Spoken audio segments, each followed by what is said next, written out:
है लिबर्टी। तो लिबर्टी का मतलब है स्वतंत्रता, और स्वतंत्रता हमारे जीवन का आधार है। आपकी हैप्पीनेस जो होती है वो लिबर्टी पर डिपेंड करती है। लिबर्टी का मतलब है कि किसी व्यक्ति को आप एक सोने के पिंजरे में बंद कर दें, बहुत अच्छा अच्छा खाना दे दें, बहुत अच्छा पहनने को दे दें, तो क्या वो व्यक्ति खुश हो सकता है? शायद नहीं। क्यों? क्योंकि जिस व्यक्ति को आपने जो है आपने आजादी नहीं दी, तो इसका मतलब है कि आपने उसकी हैप्पीनेस को छीन लिया है। और लिबर्टी आती है इक्वलिटी के साथ। तो हमें हमारे संविधान ने किस प्रकार से हमें जो है आजादी दी है? तो हमें आजादी दी है liberty of thought, liberty of thoughts, expression, belief, faith and worship. तो आप अपने विचारों को व्यक्त करने के लिए, अपने थॉट्स को व्यक्त करने के लिए फ्री हैं। जिस प्रकार से अगर सरकार में बहुत सारी गतिविधियां चलती रहती हैं, तो प्रिंट मीडिया या इलेक्ट्रॉनिक मीडिया कभी सरकार की बातों को, जिनसे वो खुश होता है, उनकी प्रशंसा करता है, जिन बातों से वो प्रसन्न नहीं होता है, या उसे लगता है कि ये नीतियां हमारे देश के या देश के लोगों के लिए उचित नहीं है, उनकी वो आलोचना करता है, उनको क्रिटिसाइज करने का काम करता है। साथ ही साथ अपनी अपनी बातों को एक्सप्रेस करता है मीडिया के, इलेक्ट्रॉनिक या प्रिंट मीडिया के माध्यम से। साथ ही साथ बात करते हैं बिलीव एंड फेथ की, तो आप किस धर्म को मानेंगे, आप किस धर्म को नहीं मानेंगे, आप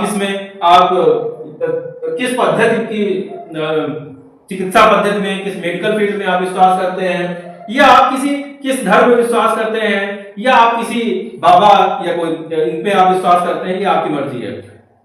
हमारा देश आपको फ्री करता है, आपको आजादी देता है, ना वो आपको कहता है कि आप जो है इस बातों को माने, ना वो आपको रोकता है। तो आप किसकी आपकी आस्था किसमें है, आपका फेथ कहां पे है, आप किसकी पूजा करना चाहते हैं, आपका विश्वास किसमें है, इसके लिए हमारा देश आपको आजाद करता है। और लिबर्टी की बात करते हैं तो लिबर्टी की सबसे बड़ी बात है, तो लिबर्टी को इसलिए भी देखने की जरूरत है कि हम जिस देश में रहते हैं वहां पे घर में भी बहुत जगह पे लिबर्टी नहीं मिलती।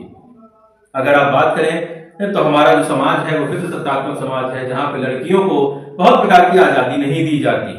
जैसे कि लड़कियों को ज्यादातर देखा गया है कि आप किससे बात करेंगे, आप किससे दोस्ती करेंगे, आप किसके साथ रहना चाहते हैं, आप किसके साथ मैरिज करना चाहते हैं, ये फैसला किसका होना चाहिए। अगर लड़की एडल्ट है तो वो अपना फैसला ले सकती है, अपनी मर्जी से, अपनी मर्जी से शादी कर सकती है। लेकिन क्या सभी शादियां क्या लड़कियों की मर्जी से होती हैं, पूछ के होती हैं? इसका मतलब हमारे कॉन्स्टिट्यूशन ने तो लिबर्टी दी, मगर हमारी जो ऑर्थोडॉक्स फैमिली है वो लिबर्टीज को छीन लेती है।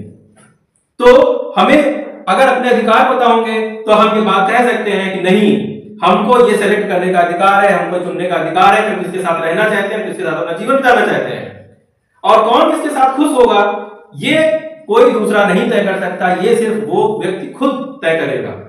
साथ ही साथ बात करते हैं इक्वलिटी। इक्वलिटी की बात करते हैं तो equality of status end of opportunity. Equality का मतलब है समानता, और हमारे समाज में जो लिबर्टी का हाईएस्ट फॉर्म इक्वलिटी है। बिना इक्वलिटी के आप कैसे जो है आप बराबर, बिना इक्वलिटी के आप आजादी नहीं दे सकते, पहले सबको बराबर करने की जरूरत है। तो इक्वलिटी ऑफ स्टेटस का मतलब है कानून की नजर में सारे के सारे समान हैं। इसका मतलब इक्वल अगेंस्ट लॉ है।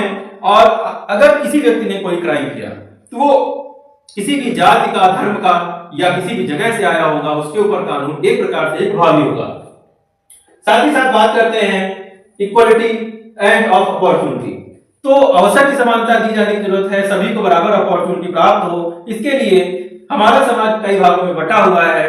तो बहुत सा ऐसा समाज है जो कि पहले से बहुत ही बैकवर्ड है, जिसको बहुत सारी सुविधाएं नहीं प्राप्त थी, जिसके पास संसाधन नहीं है, रिसोर्सेज नहीं थे, ना इकोनॉमिक रिसोर्सेज थे, ना सोशल रिसोर्सेज, जब ना तो उनकी सोशल प्रेस्टीज थी, उनकी समाज में इज्जत नहीं मिलती, और साथ ही साथ उनके पास ना इतनी धन दौलत होती है, ना वो इतने पैसे वाले होते हैं जो कि जो है अच्छे से पढ़ाई कर सकें या अच्छे से आगे जा सकें। इसके लिए समाज ने अफर्मेटिव मेजर्स की व्यवस्था की है। इन्हीं अफर्मेटिव मेजर्स को रिजर्वेशन के रूप में संविधान में बताया गया है। ये अफर्मेटिव मेजर्स क्या है कि किसी जो सोशली बैकवर्ड है, इकोनॉमिकली बैकवर्ड है, उनको एक शेड्यूल बना दिया गया है, और उसी शेड्यूल का नाम है शेड्यूल कास्ट, शेड्यूल ट्राइब। ये संविधान के पीछे लगी हुई एनेक्चर है जिसमें शेड्यूल दी हुई है।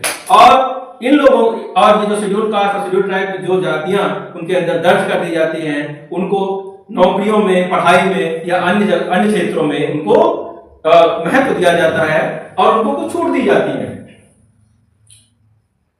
साथ ही साथ जरूरत है कि हमें प्रमोट करना है फ्रेटर्निटी। फ्रेटर्निटी का मतलब होता है बंधुत्व, और बंधुत्व आप अपने जीवन में हैप्पीनेस को कब अचीव कर पाएंगे? तो हैप्पीनेस को अचीव करने के लिए कम से कम दो लोगों की जरूरत होती है। तो हैप्पीनेस का कॉन्सेप्ट प्लेटो ने दिया था और प्लेटो ने बताया कि हैप्पीनेस के लिए कम से कम दो लोगों की जरूरत होती है। मान लीजिए कि आप किसी बहुत बड़े एग्जाम में आप क्वालिफाई करते हैं, आप सेलेक्ट होते हैं, आप बहुत खुश हैं, मगर आप अपनी बात को किसी से शेयर नहीं कर पा रहे हैं, तो क्या आपकी खुशी कैसी होगी? और आप अपनी बात कई लोगों से बता सकते हैं और वो आपके साथ पार्टी कर रहे हैं, आपके साथ खुश हो रहे हैं, आपके साथ एंजॉय कर रहे हैं, तो आपको ज्यादा हैप्पीनेस मिलेगी, या आप अकेले बैठ के खुश होंगे तो वहां पर ज्यादा हैप्पीनेस मिलेगी? तो सीधी सी बात है कि हैप्पीनेस के लिए आपको दोस्तों की जरूरत है, और हमारा समाज विभिन्न प्रकार के लोगों से भरा है, डाइवर्सिटी ऑफ पीपल है, और ये सभी लोग जब एक साथ मिलकर काम करते हैं तो हैप्पीनेस आती है। और हम लोग जो है land of the same soil है। तो land of the same soil का मतलब है कि ये हम सभी लोग एक ही धरती से आए हैं और सब आपस में, सब में ब्रदरहुड है, सब में भाईचारा होना चाहिए और सब एक दूसरे के साथ बंधुत्व के साथ रहें। साथ ही साथ सुनिश्चित करनी है डिग्निटी ऑफ द इंडिविजुअल। इसका मतलब कोई भी व्यक्ति जो मीनियल वर्क करता है, चाहे वो रिक्शा चलाता हो या वो जिला अधिकारी हो या वो कोई नेता हो, सबकी गरिमा, सबका सम्मान एक जैसा है। इसी प्रकार से जैसे एक बेटी चाहे किसी बड़े घर से आई हो या वो बेटी किसी गरीब परिवार से आई हो, उसकी इज्जत बिल्कुल बराबर होगी, उसी प्रकार से एक आदमी की भी इज्जत बिल्कुल बराबर है। कानून की निगाह में दोनों ही क्या है? समान है, बिल्कुल बराबर है। अगर किसी प्रकार का क्राइम होता है तो बिल्कुल एक बराबर सजाएं तो दोनों ही केसेस में दी जाती है। साथ ही साथ हम इंश्योर करते हैं unity and integrity of the nation. हम भारत को इस तरह से देखते हैं कि भारत के टुकड़े करने की बात कोई सोच भी ना सके।